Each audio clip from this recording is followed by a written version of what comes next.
Nobody likes traffic congestion. But as we sit in our cars fuming with frustration, our cars are fuming as well, contributing to a much greater problem than just being late for work.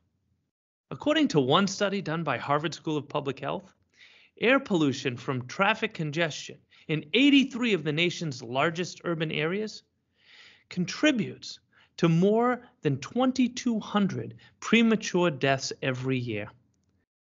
Traffic congestion is not only a nuisance that adds unneeded stress to the average city-goer's workday, it is also a leading source of carbon emissions, having negative effects on our health and our environment. Hello, and welcome to another episode of Preview of Tomorrow. I am your host, Mike Lake.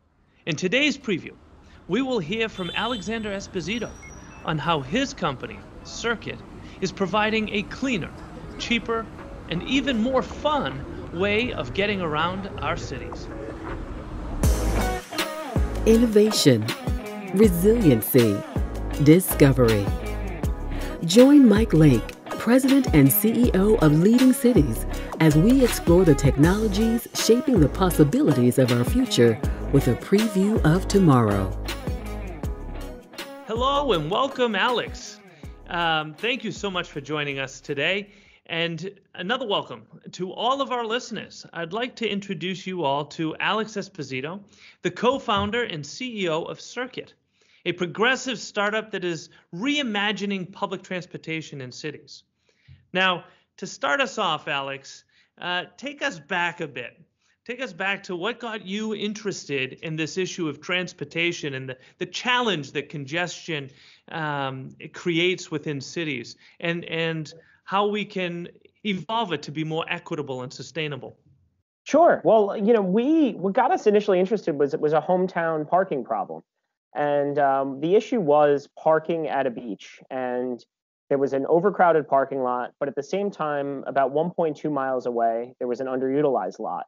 And that's what opened up our eyes to last mile transportation, which has now become a buzzword, and how that results in traffic and congestion. And I think, unfortunately, with the rise of the ride shares and declines in mass transit, we're seeing more congestion in our cities than ever before. But it all stemmed from a very real local issue.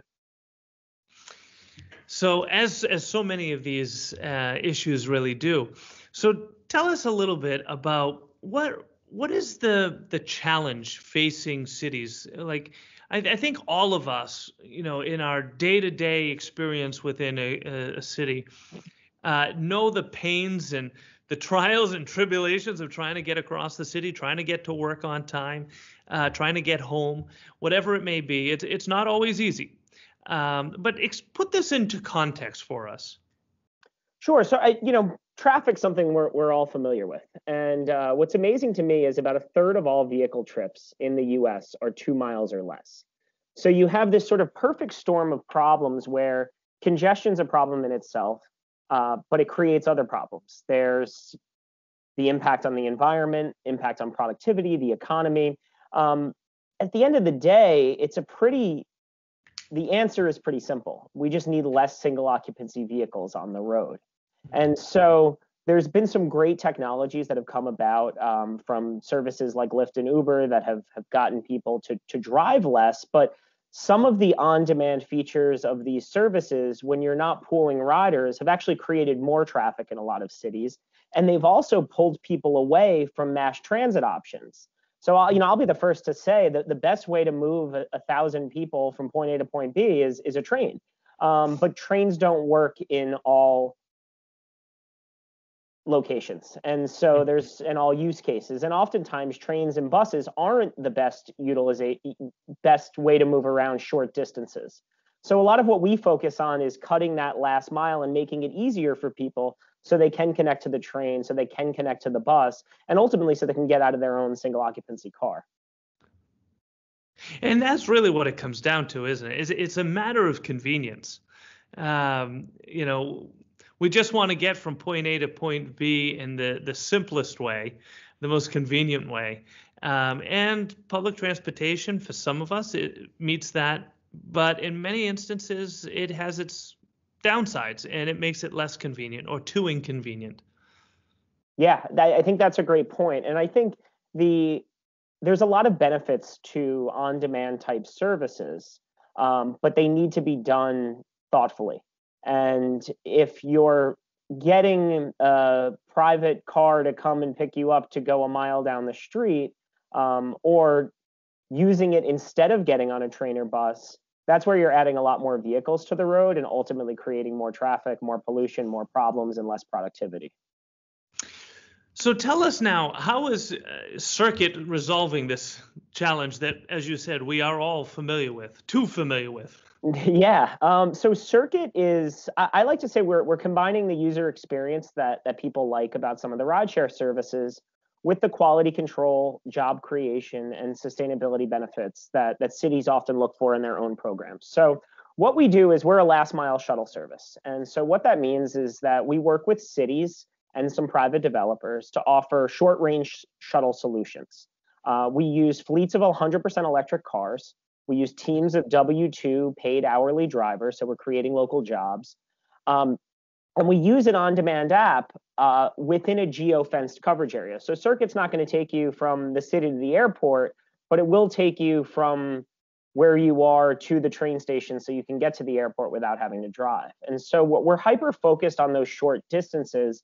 And that can be true with people, but also, we're seeing packages causing congestion more and more in some of our cities. So we try to be the good guy electric short range type of ride share service. And I think that's a big difference is there's ride hailing and there's ride sharing. And so we also try to pool our passengers whenever we can, less so recently due to COVID, but the goal is to get more people to ride together and ultimately less cars on the road.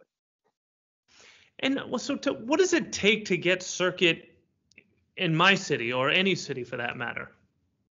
So there's no silver bullet. Every city is a little bit different. But we have some great contracts with cities like San Diego, a program there called Fred San Diego, where we work closely with the city. In Hollywood, Florida, we work with the city and the CRA. We've also worked in New Rochelle through the development office.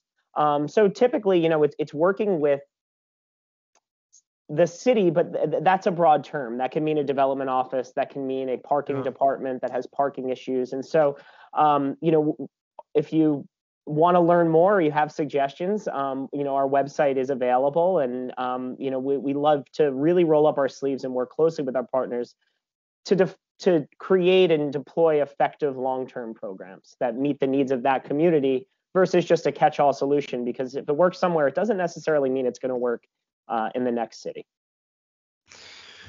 So now let's get down to the user experience. Walk us through a little bit. Assuming Circuit is now in our community, how do I use it? How does it work? So it's, anybody that's used Lyft or Uber won't see huge differences. You can take out your phone. In most cities, not all, we also accept street hails. So you can just simply flag a car down, but the majority of our riders will use our app to request a ride. All of our rides are pooled, so there's a chance that you may pick somebody else up along the way.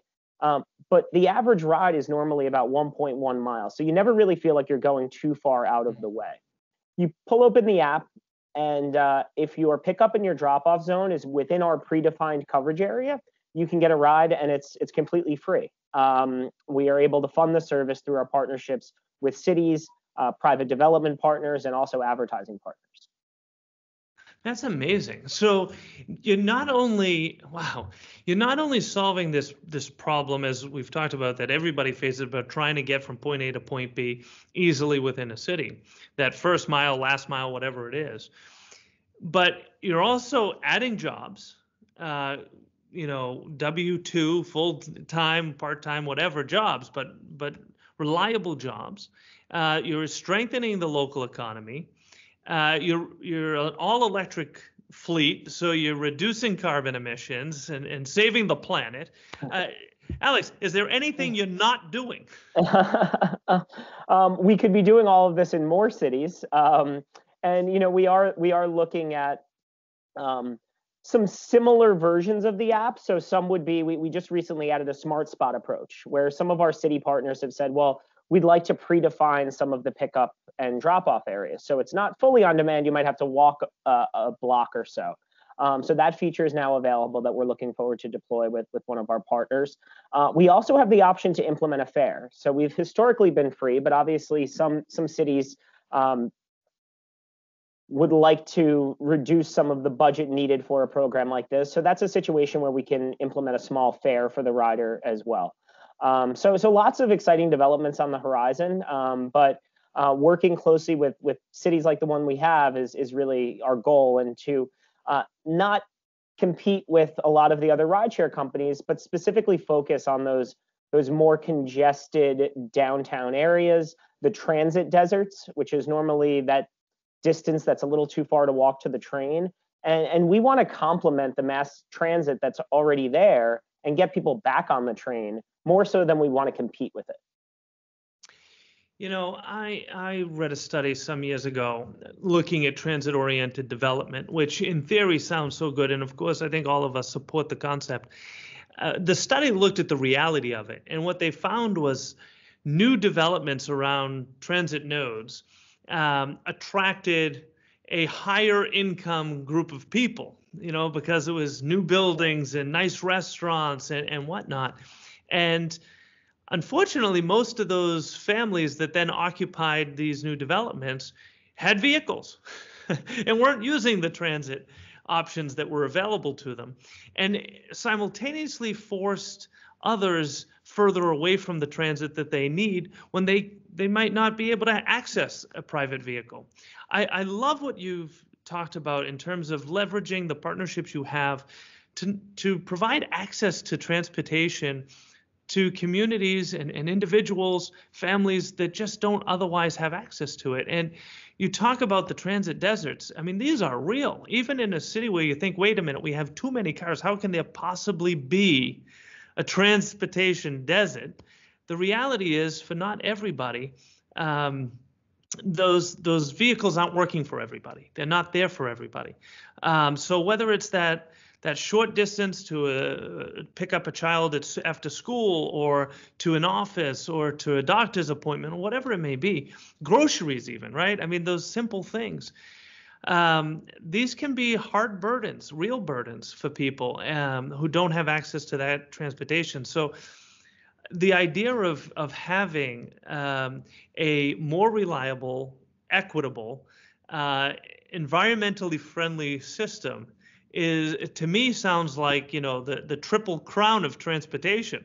Yeah, and you know, I'll add to that too, which is really something we've heard from our riders, is they like using it, and I think that's, you know, the big part that gets overlooked in a lot of transportation planning is, you know, how many people can it hold? Well, if people aren't riding it, that's kind of an irrelevant point. So, you know, we focus very effective transportation is one that people use. And so we focus very heavily on that rider experience, because getting back to your example about the transit-oriented development, I don't know what the transit was like that development was near. But, you know, there's some great case studies where adding Wi-Fi to a bus can make such a big difference.